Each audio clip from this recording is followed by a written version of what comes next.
Hi friends, ഏകദേശം 500 വർഷക്കാലം China ഭരിച്ചിരുന്ന മിങ് ക്വിങ് ചക്രവർത്തിമാർ വാണിരുന്ന ഫോർബിഡൻ സിറ്റി എന്ന പേരിൽ അറിയപ്പെടുന്ന രാജകൊട്ടാരം സന്ദർശനമാണ് ഈ വീഡിയോയിൽ ചിത്രീകരിക്കുന്നത്. അപ്പോ രാജകൊട്ടാരം കാണാൻ പോവുകയല്ലേ?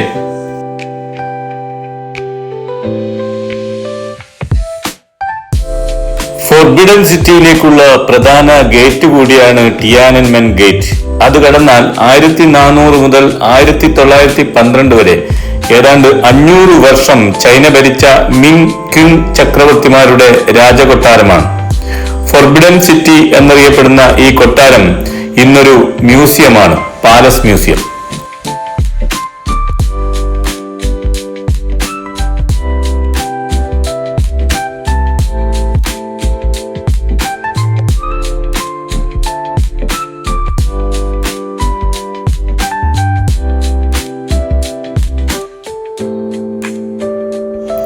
ഓരോ ഗേറ്റും കടന്നെത്തുന്നത് പുതിയൊരു കെട്ടിട സമുച്ചയത്തിലേക്കാണ്. ബീജിംഗിന്റെ ഹൃദയഭാഗത്ത് സ്ഥിതി ചെയ്യുന്ന ഈ പ്രദേശത്തേക്ക് സാധാരണ ജനങ്ങൾക്ക് പ്രവേശനമില്ലായിരുന്നു. ചക്രവർത്തിയും രാജകുടുംബാംഗങ്ങളും മാത്രമേ അകത്ത് താമസിക്കാനും പ്രവേശിക്കാനും അവകാശമുണ്ടായിരുന്നുള്ളൂ. അതുകൊണ്ടാണ് ഫോർബിഡൻ സിറ്റി എന്ന പേരിൽ അറിയപ്പെടാൻ കാരണമായത്.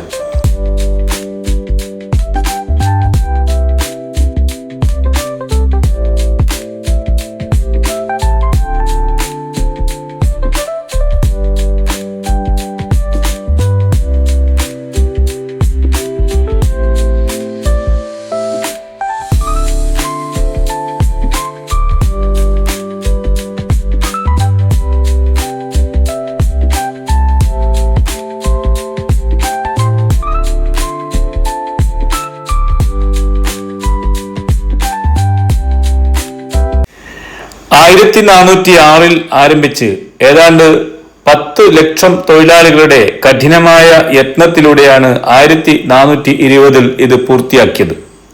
ഈ കൊട്ടാരം 70 ഏക്കറിലാണ് വ്യാപിച്ചു കിടക്കുന്നത്.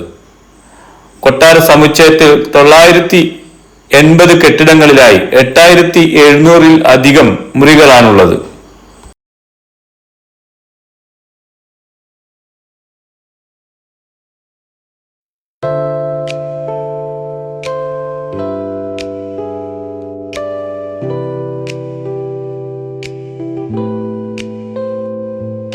ഇനി ഒരു രസമുള്ള സംഭവം പറയാം. രാജകൊട്ടാരത്തിനകത്ത് ഹരം എന്ന ഒരു ഭാഗമുണ്ട്. ചക്രവർത്തിയുടെ പ്രധാന ഭാര്യയും ഉപഭാര്യമാരും അടങ്ങുന്ന സ്ത്രീ സമൂഹം താമസിച്ചിരുന്ന ഭാഗമാണത്. അവിടേക്ക് ചക്രവർത്തിക്കല്ലാതെ മറ്റൊരു പുരുഷനും പ്രവേശനമില്ലായിരുന്നു. 100-ലധികം ഉപഭാര്യമാരും അവരുടെ പരിചാരികമാരും താമസിച്ചിരുന്ന ഹരം ശക്തമായ രാഷ്ട്രീയ സാമൂഹിക സംവിധാനമായിരുന്നു. ഒരു ഇംപ്രസ് മുഖ്യ ഭാര്യ, ഉന്നത രാജകീയ ഭാര്യമാർ, ഉന്നത ഭാര്യമാർ, ഉപഭാര്യമാർ, ഇവരെ സേവിക്കുന്ന പരിചാരികമാർ, ഭാര്യമാരായി തന്നെ 100-ലധികം സ്ത്രീകൾ. ചക്രവർത്തിക്ക് ഇഷ്ടപ്പെട്ട രാജ്യത്തെ സുന്ദരിമാരെയാണ് ഹരത്തിലേക്ക് കൊണ്ടുവരുന്നത്. എല്ലാ വിഭാഗത്തിലും പെട്ട സുന്ദരിമാരുണ്ടാവും. യാത്രാനന്ദ ട്രാവൽസിന്റെ ഗ്രൂപ്പ് ടൂറിലെ അംഗങ്ങളായാണ് ഞങ്ങൾ ഫോർബിഡൻ സിറ്റി സന്ദർശിച്ചത്. ചില രക്ഷിതാക്കൾ തന്നെ രാജകീയ ബന്ധം ഉറപ്പിക്കുന്നതിനു വേണ്ടി തങ്ങളുടെ സുന്ദരിമാരായ കുട്ടികളെ ഹരത്തിലേക്ക് അയക്കാറുണ്ടായിരുന്നത്രേ. ഒരു ചക്രവർത്തി മരണപ്പെട്ടാൽ അടുത്ത ചക്രവർത്തി അടുത്ത ഹരം ഉണ്ടാക്കും. മുൻ ഹരത്തിലെ സ്ത്രീകളെല്ലാം ബഹുമാനിതരും ആദരവുള്ളവരുമായ സ്ത്രീ വിഭാഗമായി മാറും. അതായത് രാജമാതാക്കൾ ആയി മാറും. ഏറ്റവും കൂടുതൽ ഭാര്യമാരുണ്ടായിരുന്ന ഒരു ചക്രവർത്തിയായിരുന്നു മിങ് രാജവംശത്തിലെ വാനിൽ ചക്രവർത്തി. സാമ്രാജ്യ ശക്തി പ്രകടിപ്പിക്കുന്നതിനും വംശാവലി ഉറപ്പിക്കുന്നതിനുമായിരുന്നത്രേ ഇങ്ങനെയുള്ള ഹരം ഉണ്ടാക്കിയിരുന്നത്. കിങ് രാജവംശത്തിലെ കാങ്സി ചക്രവർത്തിക്ക് 100-ലധികം ഭാര്യമാരിൽ 50-ലധികം കുട്ടികൾ ഉണ്ടായിരുന്നത്രേ. ഗൈഡ് ഇക്കാര്യങ്ങളെല്ലാം പറഞ്ഞു തരുമ്പോൾ ചക്രവർത്തിയുടെ സർവാഭരണ വിഭൂഷിതനായി ഞാൻ കൺകിങ് ചക്രവർത്തിയായി 100 കണക്കിന് ഭാര്യമാരുള്ള ഹരം കൊട്ടാര സമുച്ചയങ്ങളിൽ സന്തോഷഭരിതനായി ചുറ്റി നടക്കുകയായിരുന്നു.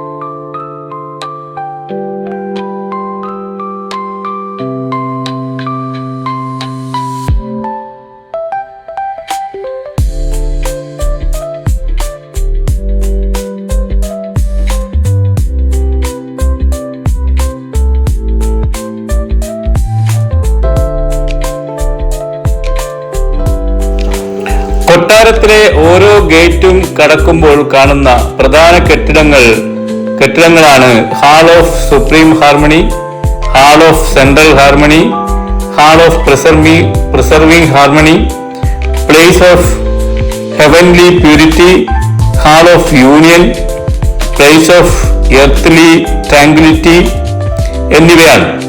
ഇവ കടന്നാൽ ഇമ്പീരിയൽ ഗാർഡൻ, ഇതും കഴിഞ്ഞാൽ ഗേറ്റ് ഓഫ് ഡിവൈൻ മൈറ്റ്, പുറത്തേക്കുള്ള ഗേറ്റ്.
ഏതാണ്ട് 2 മണിക്കൂർ സമയമെടുത്ത് കൊട്ടാര ദർശനം നടത്തി ഇമ്പീരിയൽ ഗാർഡനിലൂടെ കടന്ന് പുറത്തേക്കുള്ള ഗേറ്റിലെത്തിയപ്പോൾ അവിടെ ഒരു പട്ടാളക്കാരൻ ചലനമില്ലാതെ അറ്റൻഷനായി നിൽക്കുന്നുണ്ടായിരുന്നു. ഇങ്ങനെയുള്ള പട്ടാളക്കാർ ധാരാളമായി അകത്തുണ്ടായിരുന്നെങ്കിലും അവരുടെ ഫോട്ടോ എടുക്കുന്നതിന് വിലക്കുണ്ടായിരുന്നു. എന്തായാലും ഈ പട്ടാളക്കാരന്റെ വീഡിയോ ധൈര്യപൂർവ്വം ഞാൻ ചിത്രീകരിക്കുകയുണ്ടായി. പട്ടാളക്കാരന് അനങ്ങാനോ സംസാരിക്കാനോ അവകാശമില്ലാത്തത് എന്റെ ഭാഗ്യം. അകത്തുനിന്ന് ഒരാൾ ഞാൻ വീഡിയോ പകർത്തുമ്പോൾ കണ്ണുരുട്ടി പേടിപ്പിച്ചത് മറക്കുന്നില്ല.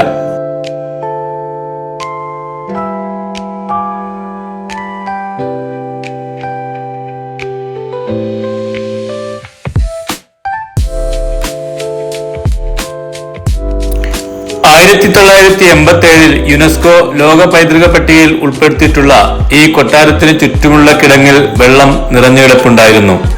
വീഡിയോ ഇഷ്ടപ്പെട്ടാലും ഇല്ലെങ്കിലും